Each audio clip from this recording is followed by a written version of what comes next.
Emily, while we're talking about knitting, if you don't mind, any tips, and this is probably a technical term, for knitting tension? What does that mean? Okay, knitting tension refers to, quite frankly, how tightly you're holding your yarn and how tightly, I have to get to this spot for this actually.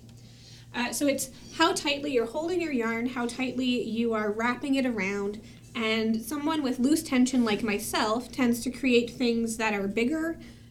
You have to go down in your needle size to get the correct gauge, which is the number of stitches per inch, for a pattern to come out to the same size. You really want to pay attention to gauge, because if you don't, it doesn't fit.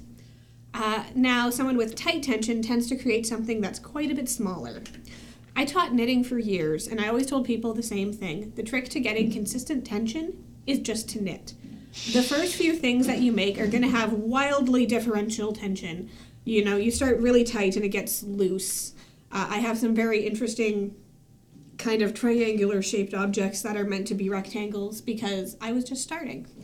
It takes most people who knit semi-regularly 1 to 2 years to really settle into their personal tension. And then it's pretty consistent from that point forward.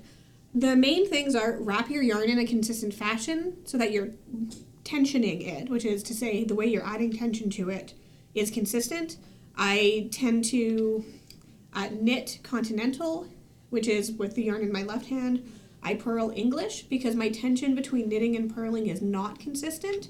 But if I do that, I can create a consistent tension between my knitting rows and my purling rows. There are a lot of different techniques, like Portuguese knitting or lever knitting, you find out the one that for you creates the best tension, the most consistent tension. Combination knitting is really common as well for people who have inconsistent tension. But really, the key to tension is just to practice, just to get really comfortable to the point you have a bit of muscle memory happening. That's very cool. Thank you very much, friend. You're welcome.